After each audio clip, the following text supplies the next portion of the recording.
భోగాపురం విమానాశ్రయానికి సంబంధించి క్రెడిట్ మాదంటే మాది అని అధికార విపక్ష పార్టీలు ఒకరి మీద మరొకరు విమర్శలు ప్రతి విమర్శలు చేసుకుంటూ ఉంటే 11 సంవత్సరాల కిందట వైఎస్ జగన్మోహన్ రెడ్డి గారు ఏవో వ్యాఖ్యలు చేశారు అని, ఎర్ర బస్సు కూడా రాని దగ్గరికి ఎయిర్ బస్ ఎందుకు అని చెప్పి జగన్ గారు మాట్లాడారు. ఈరోజు మాత్రం క్రెడిట్ నాది అని అంటూ ఉన్నారు అని చెప్పి ఇటు పాలకపక్షానికి సంబంధించిన వాళ్ళు వాళ్ళ సోషల్ మీడియా పెద్ద ఎత్తున ప్రచారంలో పెడుతూ ఉంది.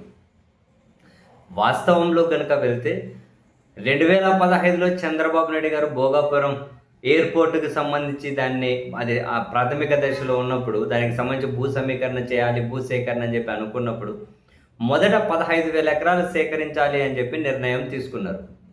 అయితే ఆ భోగాపురం మండలంలో పెద్ద ఎత్తున ప్రజలు, రైతులు దీన్ని వ్యతిరేకించారు, రోడ్ల మీదకి వచ్చారు, ఆందోళనలు చేశారు. ఆ ఆందోళనలకు మద్దతుగా అప్పుడు ప్రతిపక్ష నాయకుడిగా ఉన్న వైఎస్ జగన్మోహన్ రెడ్డి గారు అక్కడికి వెళ్ళారు.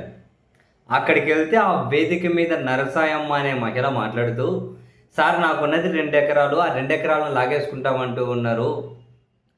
అప్పుడు అయ్యన్న పాత్రుడి గారు ఉన్నారు కదా, ప్రస్తుత స్పీకర్ గారు, ఆయనకు సంబంధించిన భూములు ఉంటే మాత్రం ఆమె ముట్టుకోవడం లేదు, పెద్దోళ్ళ భూములు తొలిగిపోవడం లేదు, మాలాంటి వాళ్ళ భూములు లాగేసుకుంటూ ఉన్నారు, ఉన్నది 2 ఎకరాలు సార్, దాన్ని లాగేసుకుంటే అట్లా అని చెప్పి ఆవేదనగా మాట్లాడుతూ, అప్పుడు ఆమె ఏమన్నారు, సార్ ఇక్కడ ఎర్ర బస్సు కానీ రాదు, ఎయిర్ బస్సు వస్తుందంటూ ఉన్నారు, మా భూములన్నీ ఎందుకు సార్ లాగేసుకోవడము అని చెప్పి ఆమె అన్నప్పుడు జగన్మోహన్ రెడ్డి గారు ఆ వ్యాఖ్యల్ని రీకాల్ చేస్తూ అప్పుడు ముఖ్యమంత్రి గారిని ఉద్దేశించి చంద్రబాబు గారు ఈ మహిళ అంటూ ఉంది, ఉన్న 2 ఎకరాలుగా ఎందుకు లాక్కుంటారు, ఎర్ర బస్సు రాని ఊరికి ఎయిర్ బస్సు ఎందుకని చెప్పి ఆమె ప్రశ్నిస్తుంది.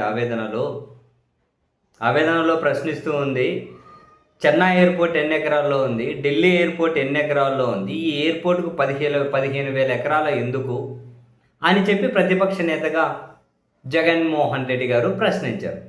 ఆ తర్వాత అది కోర్టుకు చేరి, ఇక్కడికి చేరి, భూముల వ్యవహారం పోయిపోయి మళ్ళీ జగన్మోహన్ రెడ్డి గారు అయిన తర్వాత కోర్టు కేసులన్నీ క్లియర్ అయ్యి నిర్వాసితులకు వేరే దగ్గర పునరావాసం కల్పించి 2 బ్రహ్మాండమైన కాలనీలు కట్టి అండ్ భూములు కోల్పోయే వాళ్లకు 28 లక్షల నుంచి 36 లక్షల వరకు ఎకరాకు డబ్బులు ఇచ్చి మొత్తం అంతా అది క్లియర్ చేసి అనుమతులు తెచ్చుకొని ఓవరాల్గా 2,750 అంటే 2,750 ఎకరాల వరకు ఆ ఎయిర్పోర్టును ఫైనల్ చేశారు.